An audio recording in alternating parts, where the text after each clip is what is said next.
It's 7. So I think we're going to go ahead and get started. I will start by introducing myself. My name is Kalee Olson, and I'm a policy associate here at the Center for Rural Affairs. I just want to take a minute to thank everyone for being here tonight to chat a bit about local food systems in Nebraska. We titled this event New Opportunities, Future Challenges, because there's obviously has been some great things come up with legislation this year that we think will make our food system stronger moving forward. But at the same time, there's always room for improvement. So welcome to all of you, and also a special shout out to our panelists who will be introducing you here in a little bit. A couple of housekeeping things before we dive in. My colleague Teresa is streaming this event to Facebook, and as part of that, it's also being recorded, just to let you know. We often have a lot of folks tune in at a later date to watch these events. And we also just ask that our guests stay muted. It helps with background noise. And if you have any questions, go ahead and put them in the chat box on Zoom, and we'll go through those questions later on in the Q&A. So to dive in, I'll give you a brief introduction of the center for those of you who aren't familiar. Established in 1973, the Center for Rural Affairs exists to create vibrant rural communities.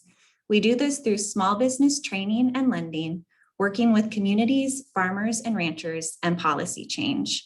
We're headquartered in Lyons, Nebraska, and have staff who work across the state, as well as Iowa, South Dakota, and Minnesota. And while tonight we're looking at Nebraska policy, and we have some Nebraska farmers with us specifically, these are definitely topics that are relevant throughout the region and across the country. So if you're from outside of Nebraska, please stay with us, because you might find something interesting for yourself as well. So we're going to be talking about food systems. And I think even when I first was introduced to this topic, it was kind of like, you know, what does that really mean?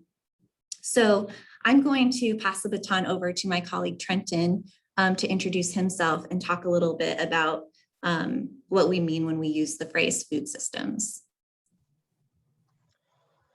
Hi everyone, I'm Trenton Buhr, the policy associate here at the center. I've been here for about 2 years. I currently live in Oakland. I'm from Cortland, Nebraska, if you're familiar with that little town. Never lived on a farm, so my food related experience mostly comes in the policy realm since I've worked here. Helped advocate for SNAP and farm to school stuff over the last couple of years. So, you know, I know a little bit about the policy side of things, but not as much as some of the other folks on this call about on the ground kind of stuff. So we'll be glad to hear from them on their experiences. To start, I'll just explain a little bit here about food systems.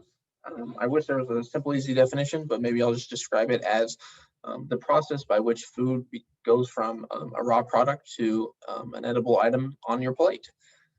That includes a whole range of activities, you know, from producing that actual raw product to processing, marketing, distributing, and a whole lot more in some cases. It varies a lot by what the food is, and nearly every single food item is going to look differently.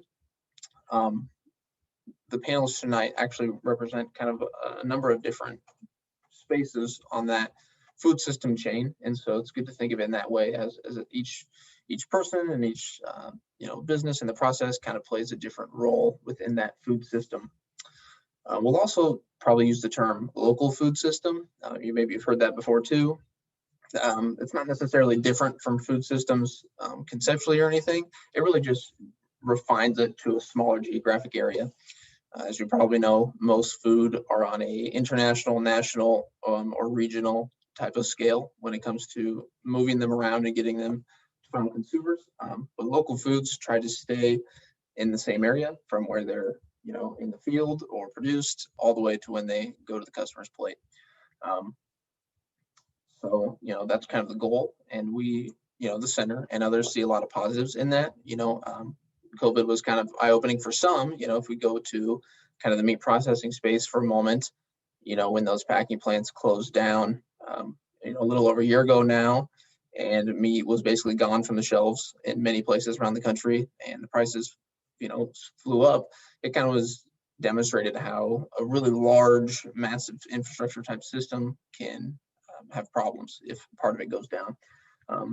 Local food systems can kind of alleviate that. Not all of local areas are going to be down at the same time, and so they can be spread out and lower the risk in a lot of ways. But you also see other benefits. You have fresher food, you have a more vibrant local economy. It's probably going to be better quality, and numerous other things. So I think local foods can be great, and our panelists are all engaged with them in various capacities, getting that food to the consumer. So they will certainly talk about that in many ways. As Kalee alluded to earlier, there was some recent legislation that should kind of help boost some local food in Nebraska. LB 324 and 396, the first of which, LB 324, Kalee's going to talk about now. Thanks, Trenton. So yeah, a little bit of background. I'm relatively new to the center. I joined, my first day was the beginning of April, which was kind of a wild time to be coming in as far as policy goes, because we were in the middle of having some really successful bills cross the legislative floor. So we're going to dive into a couple of those tonight.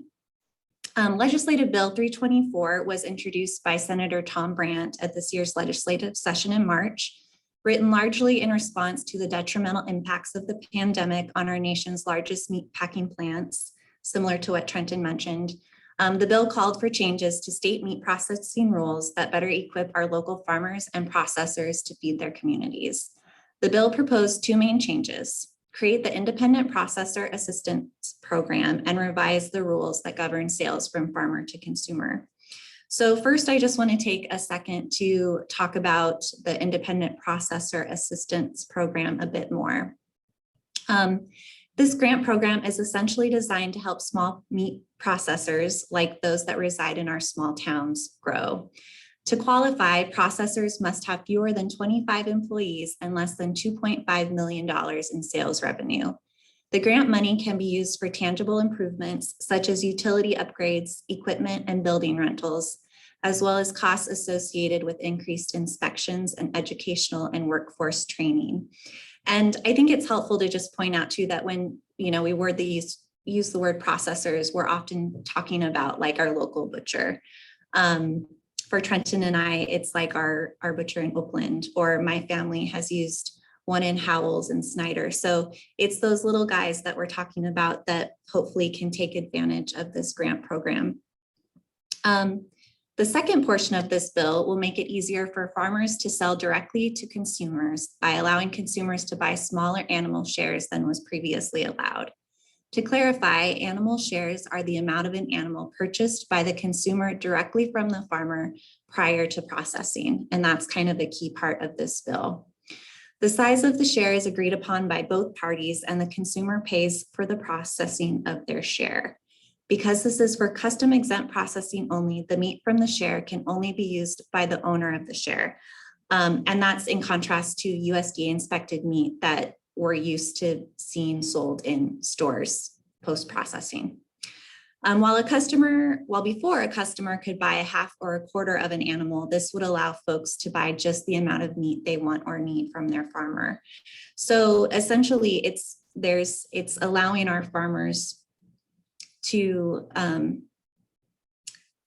I guess I should say it's allowing our customers to get more of exactly what they want from farmers, no matter how little or how much of the animal share that actually is. So we were very excited that this bill passed unanimously 48-0. And I think it was really exciting for us, for the folks that testified on behalf of the bill, to see that we had bipartisan across the floor support of this to really help our rural communities as far as farming and meat processing go. So the second bill that we watched that we're going to talk about a bit more tonight is LB 396, and Trenton is going to share a bit more about that program. Yeah, LB 396 also passed unanimously last year, and this one is related to farm to school. It was introduced by Senator Bernt, the same one as 324. And what it did is created a statewide farm to school program and will pay for a full-time coordinator for the program who works in the Department of Education. So this will be a pretty substantive change from right now, where farm to school isn't really organized by a singular source necessarily. There is a part-time staff member at the Department of Education now, but they have their hands full with the few programs that they do administer. There's also some assistance from Extension, a number of nonprofits, and schools and farmers who also engage in it directly without assistance from any other kind of groups or entities. So it's kind of a hodgepodge, and Gary might touch on some of that here in a little bit. But this should kind of make it a little more centralized and start a singular source of knowledge and information that'll help schools and farmers kind of connect and bridge that gap for them to get more food in the schools.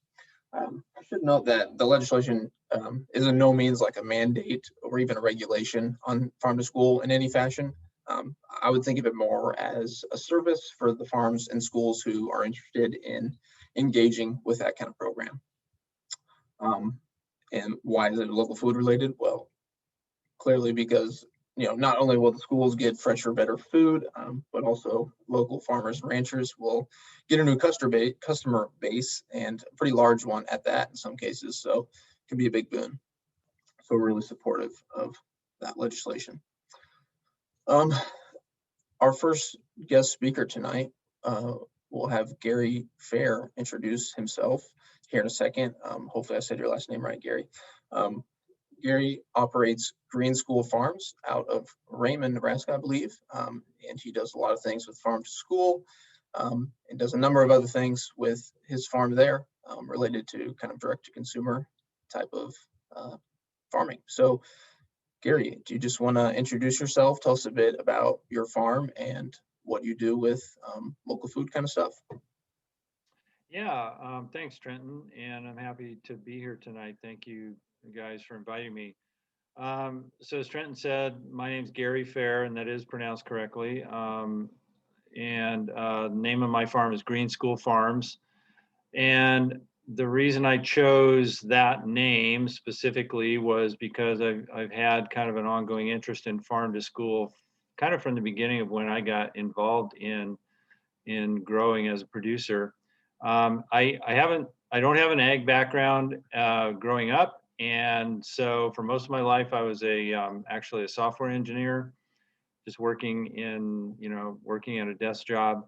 And at some point along the line, about 15 years ago, I guess, I started to become more interested in where my food comes from and why that matters, and how what methods are used that are better or not so better for for the environment, for local economies, and just the whole constellation of issues around food production. I became really interested, and so I began a career transition because I wanted to be a part of the solution, I guess.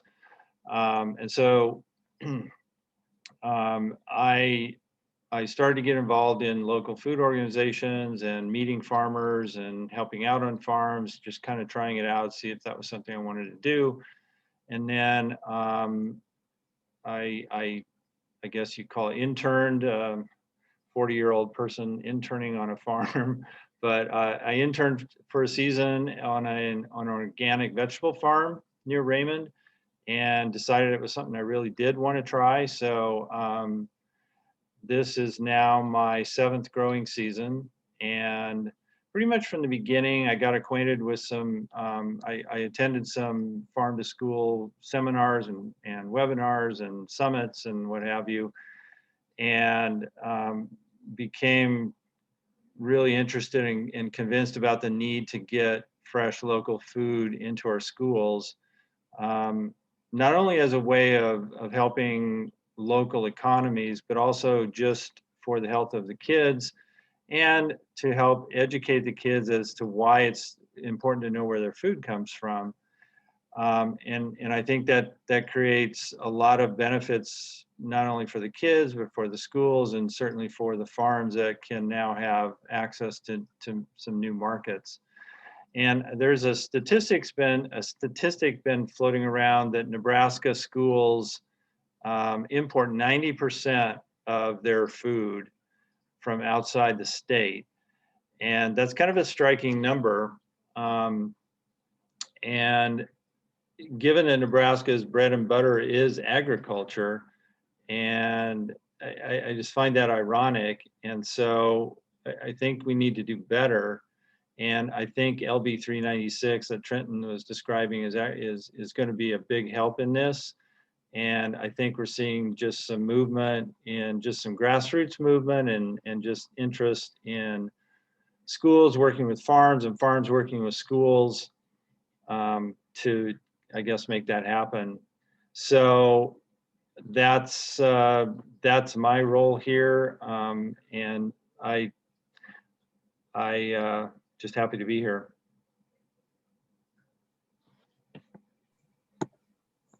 As you point out, it almost seems like obvious that Nebraska would do more like farm to school kind of things, being that we're so agriculturally based. But not all farmers participate in these programs. I imagine it's probably not that many of them. And likewise, schools don't always do them or offer them or try to do them. So what stops both the farmers and the schools from engaging in this type of setup? Right. So, I mean, there's a lot of challenges, and obviously part of the reason is, you know, the type of commodities that Nebraska produces. So we produce, you know, field corn and soybeans, and those don't generally easily make their way onto a cafeteria plate, obviously. So, you know, we also produce beef, we produce pork, those types of things. But so part of the equation is simply the large scale commodities that we produce don't directly or easily translate into school meals. But there is a lot of room at smaller scales, and particularly with vegetable producers and small scale meat and egg producers. I think there's tremendous opportunity to get products more readily available and into schools. So the challenges there are that schools are strapped for, you know, time and budget and staff, and may not have the mindset or the culture around, you know, more of a scratch-based cooking type of technique. You know, they're used to getting large, let's say, heat and serve type portions from, you know, the large national food distributors. And so that's the environment that they've kind of adopted, because frankly, it's probably easier. But, you know, as parents and citizens and people become more aware of the importance of, hey, where is this food coming from? What's in the food? Is it healthy? And how can we sort of make sure that more of that healthy local product is getting into the schools? That's where, you know, we start to get, by promoting this through events like tonight, then we get, you know, more awareness and more momentum and more interest in how do we create an infrastructure that favors smaller producers, and even favors products that, you know, would give incentive for new people to enter this market as producers. So I'm not sure if that answered your question, Trenton. That was great, actually. One thing I think about when, you know, if I were a school and wanted to engage in this, I think I would probably want like a consistency in the amount of products that come. And I mean, having lived in Nebraska, you know, we have cold winters, you know, things like that. Is that a problem, or can that be overcome in some way? Or is there an issue with like volume and getting that, you know, solving that kind of issue? You know, like a tiny school needs a lot different from Lincoln or Omaha schools, for example. Right. Yeah, no, all great questions and all valid concerns. And yeah, those are all issues to be addressed. I think part of the equation is to educate schools about the seasonality of a lot of this stuff. Okay, so of course, some things like meat, which is stored frozen, that's not as much of an issue. And I'm not in the meat production space, but my understanding that has whole different issues of producing or competing against basically government subsidized beef programs where you're basically schools are getting meat for free. But going back to the area I'm in, which is vegetables, yeah, definitely there's the schools, they do want consistency. And so a small scale producer like myself, there's no way that I can say, I'm near Lincoln, there's no way that I can single-handedly supply food to feed 28,000 kids in LPS. So how do we do that? Well, one of the ways is to form food hubs or food networks. And that's originally was one of the visions I had starting the farm. That's why the word farm in my name is plural, farms, is because we want to grow a network. But that can be done at the grassroots level, but it can also be done at the program level. And that's exactly, again, going back to LB 396, what it does is establishes a statewide farm to school coordinator and tasked with some of those things about developing some infrastructure and a culture and connecting farms to schools that otherwise may not know about that they exist. The schools aren't aware of what farms are around that can supply them. The farms aren't aware of what schools need or want. And so we definitely need, to be taking this at all levels, small scale, grassroots, but also larger, more statewide. So I'm excited about LB 396. Kind of alluding to one of the questions we got here about carrots, but are there any burdens or regulations on you or other farmers putting their products in schools? Is it as simple as taking your carrots to school, as Charlene asks? Are there other steps in between? Yeah, that's a great question too. And certainly for dairy or for eggs and meat, I'm not equipped to answer those questions. I'm not in that space. Maybe one of the other panelists could address that. But for vegetables, the Food Modernization Safety Act, which came into existence, I think, in 2016, and has been slowly being implemented. It actually doesn't put too many restrictions on small producers, and by small, in this case, for FSMA, the small is defined as someone selling less than $25,000 a year. So if you're in that category, there's essentially no restrictions on, or controls about who you sell to, what you can sell, and I'm speaking about vegetables and fruit. Once you get above 25,000, it's still pretty flexible, and there's no required audits or food safety inspections until you get up into the really large scale, 500,000 above. Then you actually need an audit. Now, having said that, there are third-party audits that are not part of the Food Safety Modernization Act. That's government mandated. There are third-party audits that have been in existence that large grocery chains, for example, may require a farm to be audited before that farm can sell into the grocery chain. But that's sort of a private enterprise type of arrangement. But to answer your question, the barriers of entry to get into schools are very low and very easy for vegetables and fruits.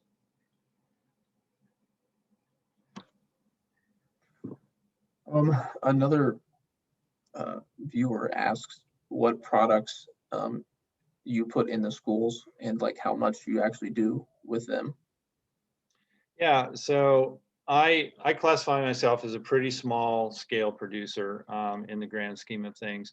I work with a handful, right now I work with a handful of private schools in Lincoln. And, the vegetables and fruits that I sell, lots of potatoes, bell peppers, kale, watermelon, onions, all of the common things, you know, and some of the private schools do a really impressive job of a scratch-based cooking approach. So they can take those whole food items and turn them into meals. But, you know, I have ongoing conversations with LPS and trying to figure out, you know, how can we pool aggregate farm products and get them into LPS, you know, in an increasing scale. So lots of opportunity. My last question before we go to the next speaker is, you know, I guess there's two ways to look at this. One, just personal, how did you start getting involved with this? Were you reaching out to schools? Were they coming to you? And how, you know, is that different from a farmer today who wanted to do this? Can you solicit schools in some capacity, or is that just different every time kind of thing? No, I mean, it's, to me, I basically approach the schools. There, you know, I would run into, well, kind of where I got started was just attending some of farm to school seminars that had been held around the state, and just and there were school food service directors there too, and so you get to talking during the breaks and you know, identify mutual interests, and that's kind of how I got it started. But part of it too then is just making sales calls, if you want to call it that, but just contacting cafeterias and saying, hey, you know, here's my price list and when I expect to have products available. And you know, it's interesting that there's interest, you know, and they're willing, as long as they know a general idea of what products are available when, because that's not something that's common knowledge unless you're a vegetable farmer, but not everybody knows that radishes maybe aren't available in January. You know, they don't think about that. So if you have kind of a simple calendar that can show what products are available which months and what your price points are, then there's often, you know, a lot of interest and overlap there. So, but yeah, there's just approach schools as you would any other potential wholesale client. Awesome. Well, thanks for your thoughts, Gary.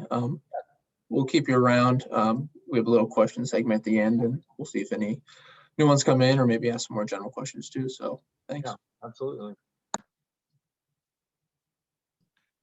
Okay, well, I have the pleasure of introducing our next guest tonight, Robert Bernt.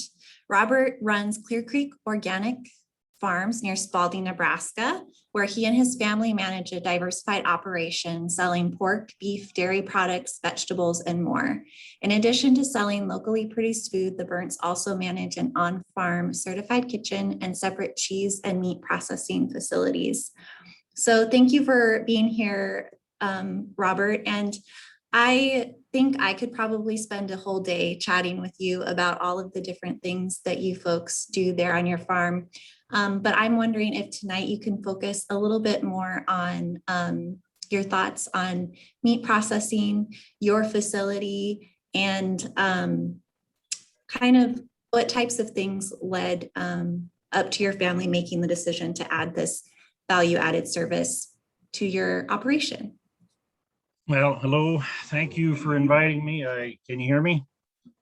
Good. Thank you for inviting me. I appreciate the time here, and I appreciate the comments that was made by Gary. Like I said, my name is Robert Bernt. My wife and I have 12 children. They're in the picture behind me on the wall, and that's probably the incentive that has brought us to do what we've done. My philosophy is rather than push my neighbor off of his land and take his property in order to bring a child home, we've added value to the product we have, and that's brought another child home. So we've been successful at doing that on a number of different enterprises that we've ventured into. Started out with a cheese plant where we do cheese, butter, and ice cream. We've been doing that since 2011. And it went into the garden. We do about 8 acres of organic vegetable with high tunnel production, which has brought another child home to manage that part of it. And in the whole scheme of it, we've always had livestock, both pork, beef, and of course, dairy cattle. And getting those animals processed, it was hard to do. It was hard to schedule processing dates.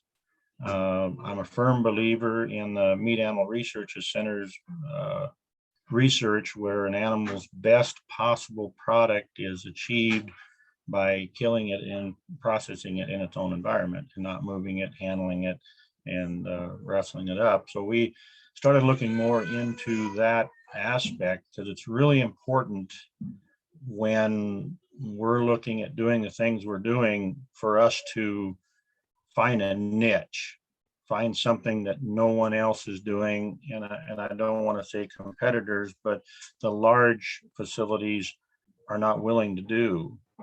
And that's where adding that value to that meat by having it processed the way we process it and have that animal die the way that it dies, it allows us to gain just one more step up on those competitors. So after looking into it and doing the research, and actually I walked into a USDA locker and I asked them how much they charged me to hire my son to work in that locker for a spell to learn the ins and outs. And he ended up working there for 4 years to learn the trade. Didn't cost me a dime. They paid him well to do it. But he had a valuable education. We brought him home. We built our processing plant ourselves, which helped, because it's a very expensive endeavor to try to do. But with the result was we're able to market our own beef and our own pork and lamb directly to our customers, have it processed with the best possible value that it can achieve at the proper time, and do this and make specialty products from that other customers or other processors are hesitant on doing. I mean, for instance, we started in dry aging our livestock. So when COVID hit and processing plants were moving their animals into the hanging cooler and out faster to run more livestock through, they shortened their hang time up. We increased ours to add value to that product. So we have a dry aged product. So this is just another one of those things that we work to achieve to get the quality that we feel we need to have going out the door. So it was really important for us, in order to bring the children home, which we managed to do 7 of them, have come home and haven't increased anything other than just added value to the product. But does that answer your question, or? Yes, absolutely. We talk about value-added products a lot here at the center and how they can really help family farms. And I think what you've said illustrates that perfectly. I'm wondering, I believe, Robert, that you actually testified on behalf of LB 324, which I'm sure makes you more of an expert than myself. I'm wondering if you can talk about that a little bit, if it will influence your business, and if so, how. And I guess in addition to that, like the title of this workshop is, it's like we have these new opportunities. We're still looking to the future. Do you think that there are more ways that we can kind of focus on local foods in terms of beef, pork, lamb, that type of thing? Can you think of any other benefit or any other areas that we need to improve upon? Well, LB 324 is a blessing. All right, we need something like this that would help give the small processors an incentive to help expand it. The cost of the equipment is phenomenal. So that there's a lot of things that have come in with 324 that will help those processors on the Grana side.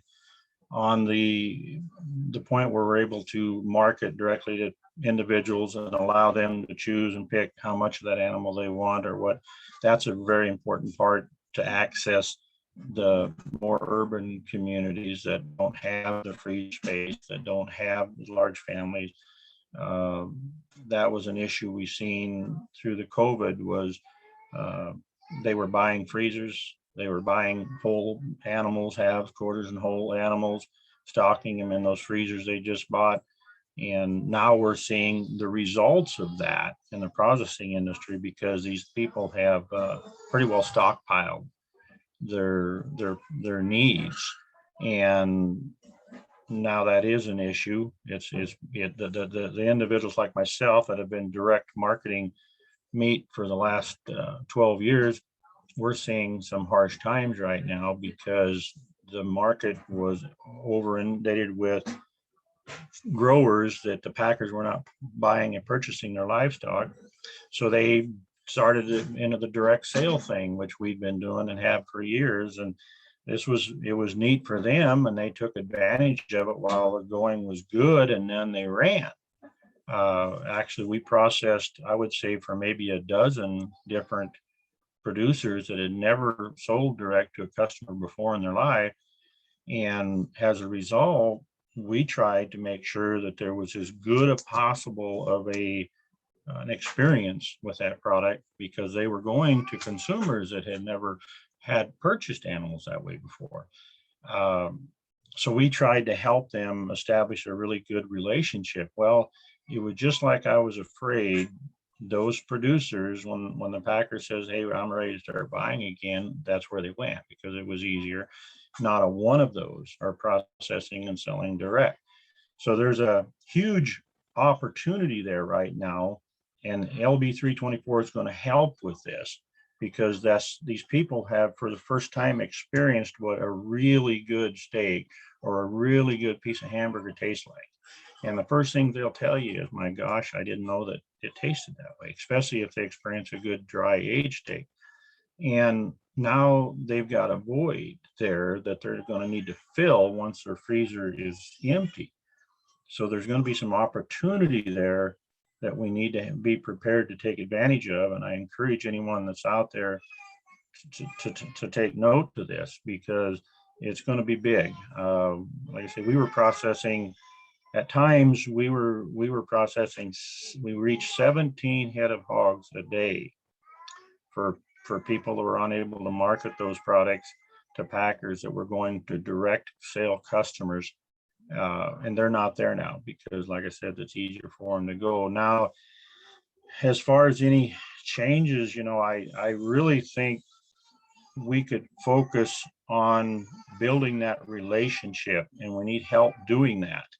The consumers don't know and understand how these animals are sold and marketed to them. And when you start talking hanging weights and percentage of hanging weights for yield, there's a lot of confusion there that they're just not aware of. And it's, we spent a lot of time explaining to them what they would end up with for pounds of meat and what the actual cost would be. It was a tough go because we were seeing an enormous amount of overfed cattle and hogs coming into the processing plant. For instance, we've seen some cattle that had 4 inches of excess fat on their back. And when the customer was buying this hanging weight animal, they were purchasing and paying for that fat, which had to come off and get thrown away. So their end yield was very poor, and they didn't understand this. So I think there's some education that needs to be done with the consumer to better understand where the cost is and the pounds of meat. I do think that's really important, and there ought to be something focused when it comes to that. Yeah, I love that you brought up the fact that a lot of, folks who don't grow up, like I grew up, my family had cattle. So I grew up knowing what it meant to purchase a half of a beef or a quarter of a beef. So like you said, though, with our urban peers, there's a lot to be learned there. So I'm glad that you brought up kind of the education aspect of that. This has been so great insight into your operation and LB 324. So thank you a lot, Robert. I will just say, for the sake of time, we'll move along to our next speaker. But if anyone out there has a question for Robert, feel free to put it in the chat, and we will try to get to it at here at the end of the hour. So thanks again, Robert. Thank you. First speaker, Paula Sandberg. runs Heritage Acres out by Stratton, Nebraska, in the southwest corner of the state, if that's the right place. From what I understand, you guys raise a bit of livestock and you sell some things on an online site. So I'll let you tell us about what you do and all that. Thanks. Yeah, my name is Paula. Can you guys hear me? Are we all good? Good. My name is Paula Sandberg, and my family and I own Heritage Acres, and we started out selling beef by the halves and the whole about 20 years ago. And then about 4 years ago, because we started seeing a move in a trend that people weren't able to do the quarters, halves, and wholes, people were not buying as much, we moved to boxes. And so because of that, we needed to have a better website. We were just kind of using a basic website. And so we moved to a website called Grace Cart. And about the time we were making that transition, this was last March, we do our bulk sales of beef and pork 4 times a year. And so we put up online that our site was up and put it on some Facebook pages like we always do. And in 24 hours, we sold out for an entire year. We actually just got our last of our people fulfilled this March. So all of a sudden we had a really great website, and I was already making weekly egg deliveries to McCook. And so I know what it takes to build a website, to do Facebook, to do marketing, and how much work that is. And so I just thought, hey, why don't I just find some other local producers who want to come on board and do some sort of weekly delivery, kind of like a farmer's market that's online. And that was naively how we started. And so the first week we started with 7 people who were basically our egg customers for that week. That's it, 7 people. And since then, at the beginning of this market season, we were up to 20 vendors, like 350 products on our website. And yeah, it's just been crazy. We actually just moved to another website, Local Food Marketplace, because we went from being a producer to being a food hub. And it all just happened organically in our area. And it's really quite exciting because I've lived here my whole life and I didn't even know the amount of amazing food that's here. And we have amazing produce and bread made, wheat ground, beef and lamb and pork and chicken and eggs. We have mushrooms and things like that. It's just really, really exciting. And so that's what we do. We have a stay. The producers put all their stuff on. People order for 2 days. Then they know on Wednesday what they're supposed to bring. And on Thursday, in about 4 hours, we aggregate it all and it goes out the door. And something we did differently, because we started when COVID hit, was we did a drive-through pickup. That was all we ever did.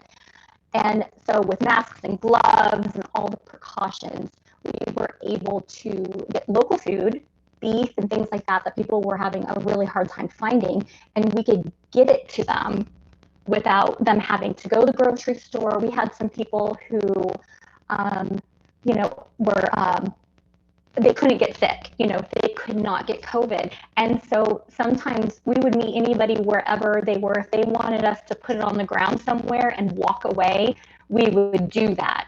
And for some of these elderly people, we were the only people they saw all week because it was the only time they left their house. And I like to say that's kind of the connection that starts happening through local food. You start building connections between people and between farmers. And I'm really excited in our area to start getting on board the farm to schools and the farm to hospitals and things like that. I just find the whole thing really exciting. And I just can't believe our family gets to be a part of it. Because seriously, a year ago, we didn't really have grand plans. It just kind of started happening. I will say that is impressive growth in such a small period of time. I imagine that was like kind of hard to adjust to all of that lot that goes into it, apparently, with all this. We're still adjusting. We are Yeah. still adjusting. I imagine. Yes. So you were doing like some sort of direct sales beforehand, wholes and halves and that kind of Yeah. stuff. I assume you had kind of like customers that you knew and would buy every year, whatever, that kind of thing. Is that Yep. kind of was? And so you, Yep. Yep. okay. And then, so I assume you've been growing quite a bit in the meantime, once you've conglomerated all these farmers and stuff. And I'm curious, who are your customers? Are these just people in McCook and Winkelman? Are we going really far away, North Platte? We do not ship. We do not ship right now. It's just local. And we have people who then drive into McCook special to do it once a week, and they could do their other shopping at the same time. But we have no need to ship right now. We can sell all of our product, which hadn't been the case before COVID. We can sell all of our product locally, which it takes a lot less work.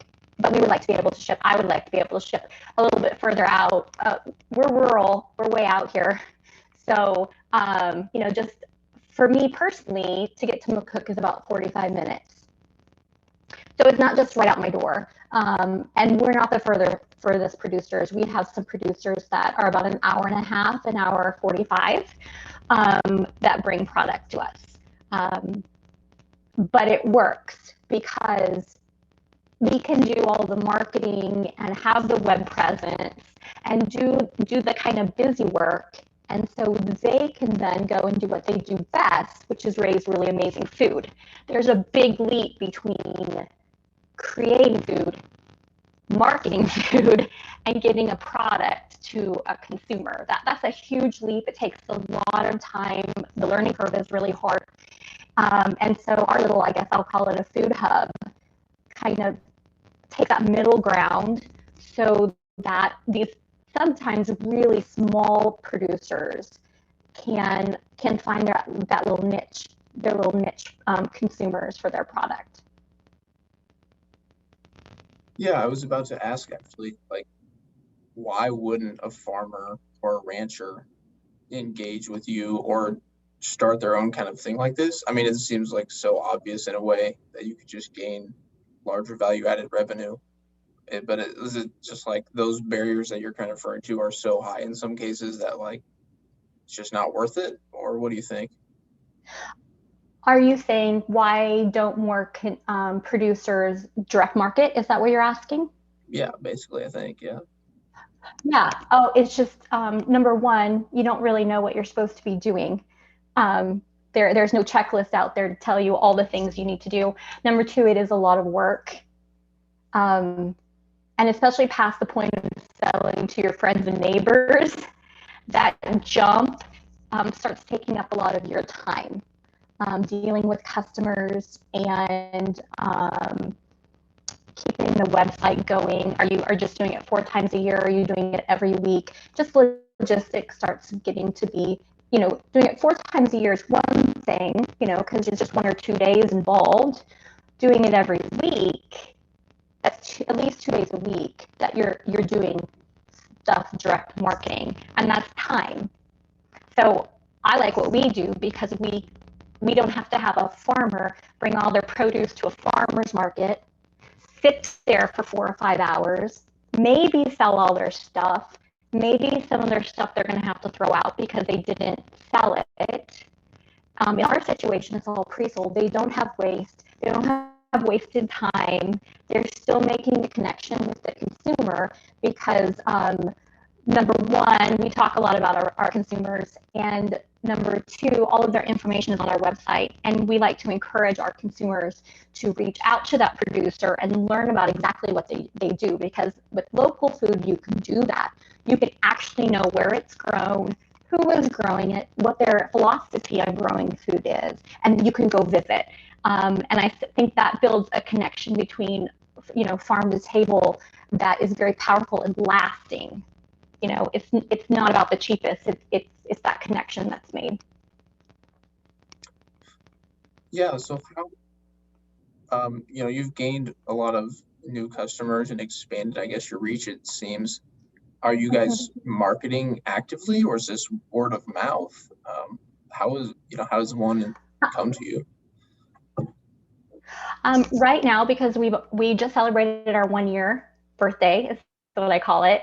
I've been thinking of this time as foundation, and so getting the website and the logistics down, and we're now moving more into growth. And so we get a lot of people through Facebook.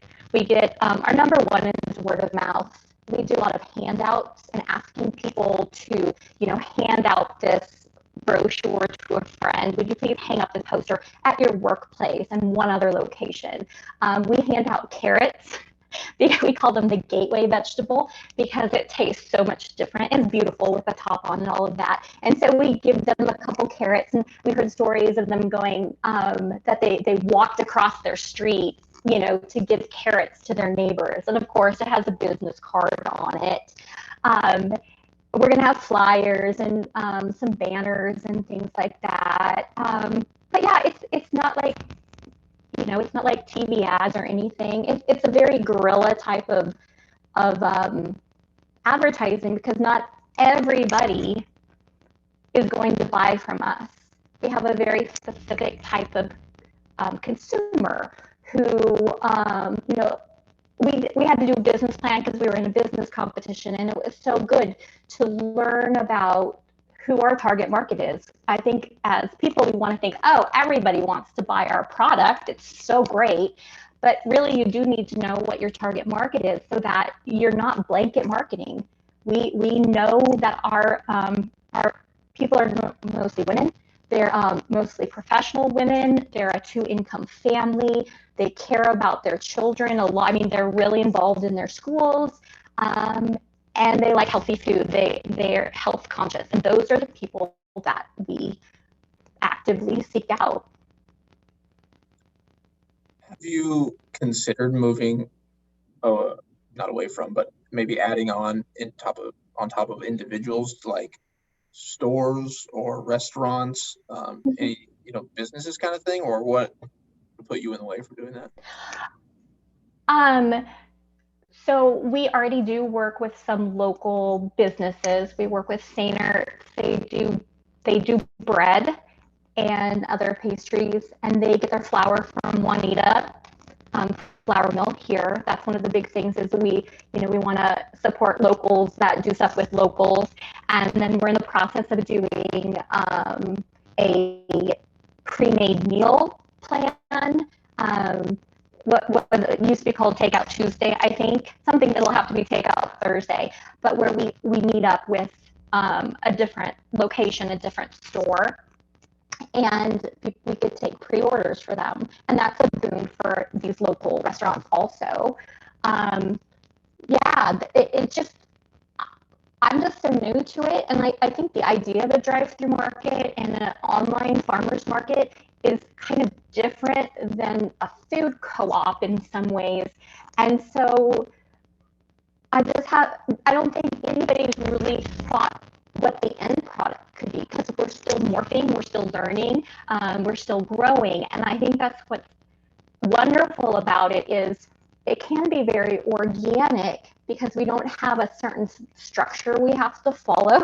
I mean, we are, in the eyes of the state of Nebraska, a farmer's market. That's what they've declared. We're a farmer's market. I don't have any kind of inventory that's not my own. I only handle, aggregate with the help of people, and then they pay afterwards.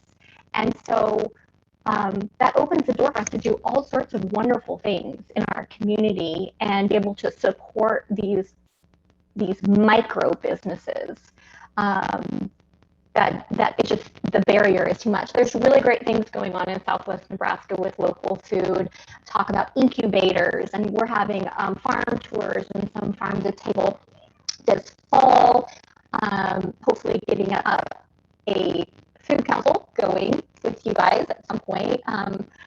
And there has been so much collaboration around local food that I'm really excited to see, the the schools are on board, the YMCA is on board, the hospital is on board, some small but influential businesses are on board, and to get everybody sitting down and talking about food policy is exciting, but just getting those people sitting down and talking about anything is exciting, because that kind of collaboration and learning what other people are doing within the community, I think, is just going to be a huge strengthening effect.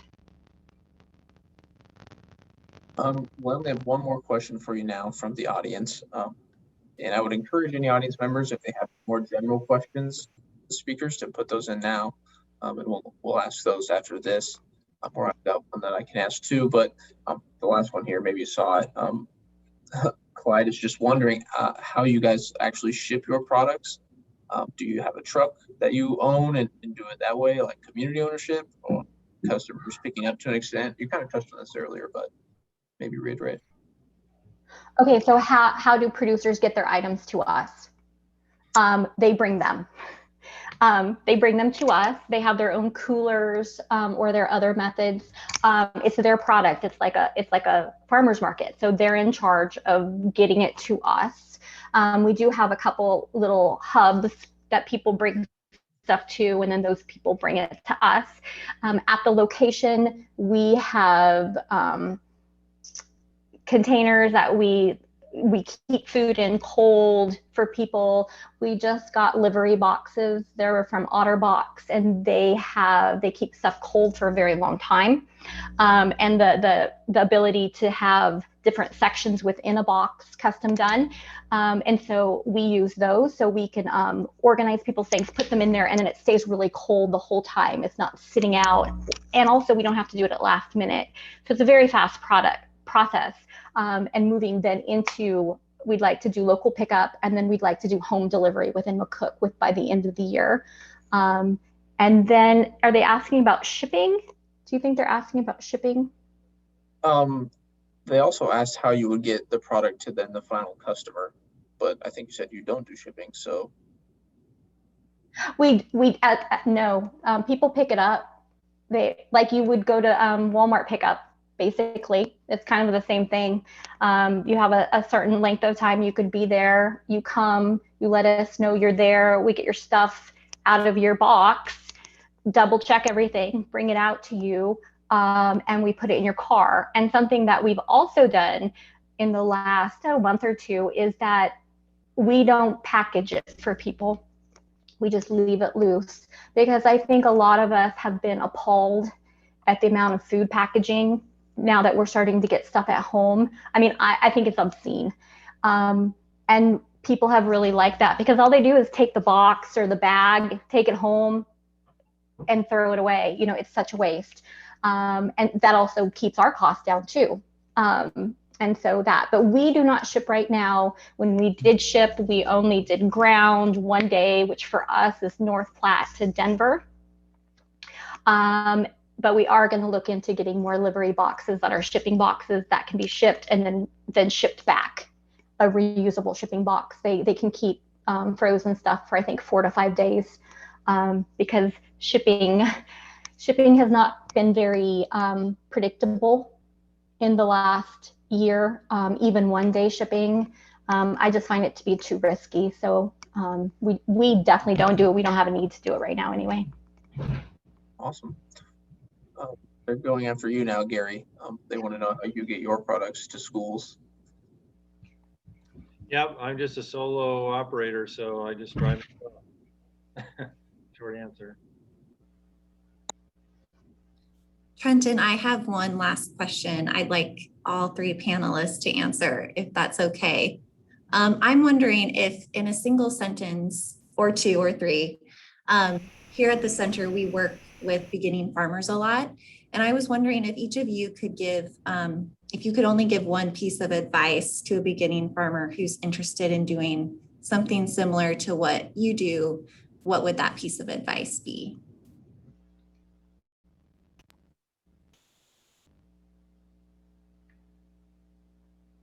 I'll go. My piece of advice would be find a farm doing something similar and volunteer on their farm for a year. That's what I did.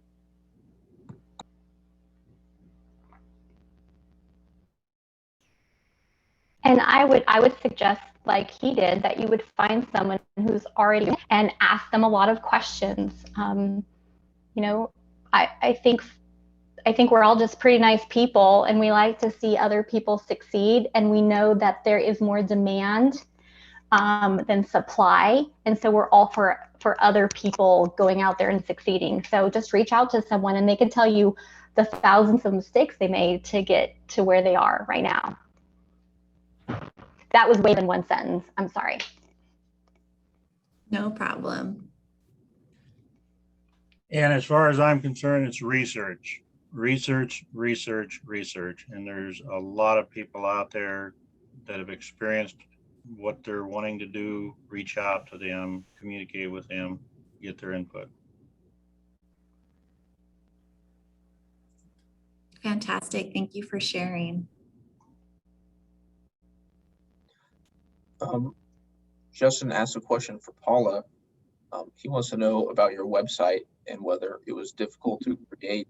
I think you said you had kind of done it on your own, more or less. Maybe that's not true. And he also asked, are there legal hurdles or issues with selling other people's food on your website? Mm-hmm. I'm going to do the second one first. We are a farmer's market within the state of Nebraska. I do not sell other people's food. I do not have their inventory. And so in their view, it's like a group of farmers coming together and aggregating food and handing off, and then I take payment for that and hand it out to people. So I don't sell other people's food, I guess is what. So legally, all of those vendors have to have their itinerant food vendor license or their egg number or those kinds of things. But legally, all the legal are for them. Of course, we have an umbrella policy and liability insurance and all of that kind of stuff because we're on site. But yeah, we don't sell other people's food.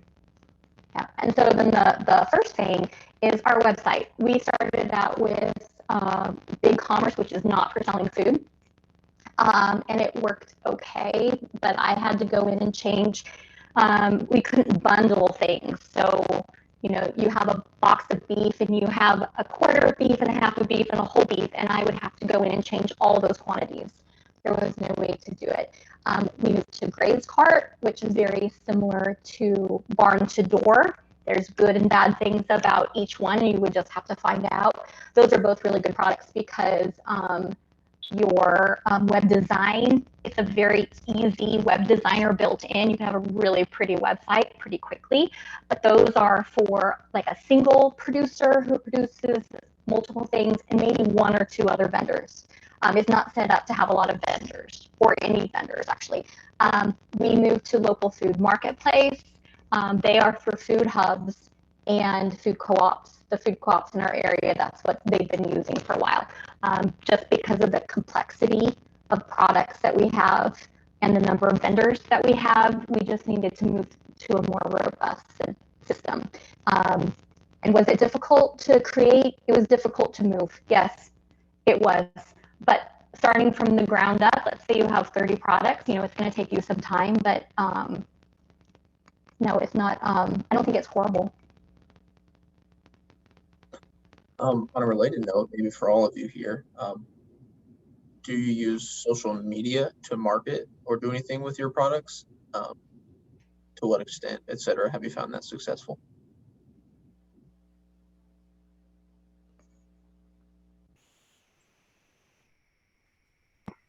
Yeah, I mean, I do Facebook and Instagram posts, and so, you know, every little bit helps. Different people watch different social channels, and so just kind of gotta get the word out. And I send out weekly email reminders to a mailing list, things like that.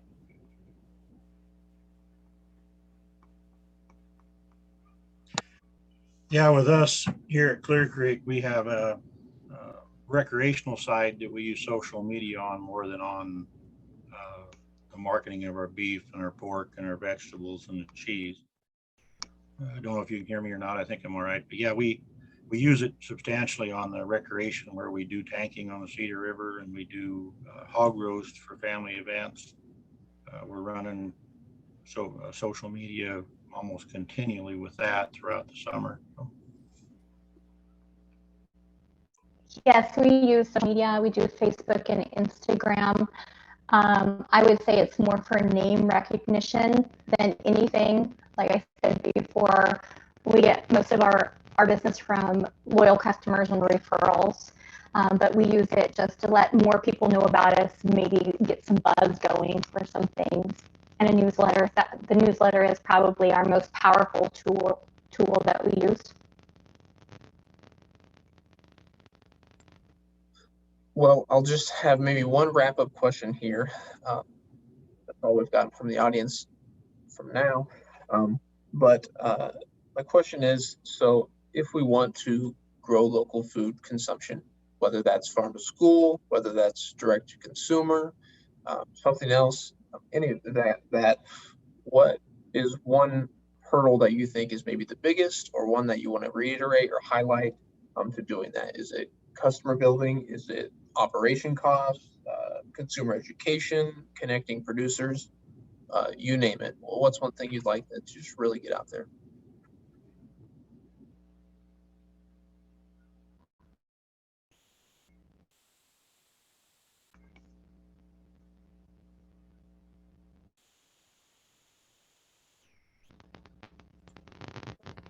Can you hear me?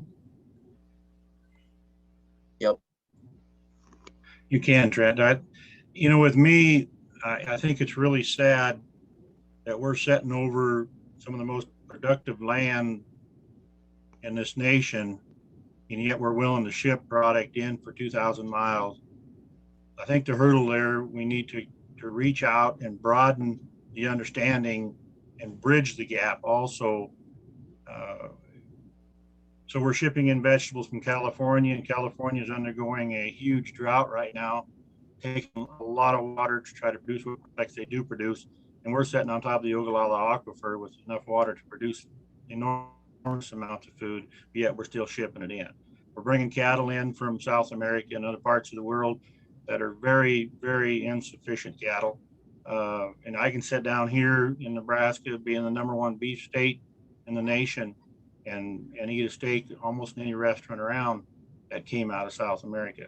There's just got to be a better understanding of where our food is coming from. And what I mean by bridging the gap, whether you're a global warmist believer or not, this issue is being affected because we're sourcing this product and bringing it in that far. Any landowner, any producer should understand that it's by far better to utilize local product in our systems than it is 2,000 miles underneath that product. Thank you.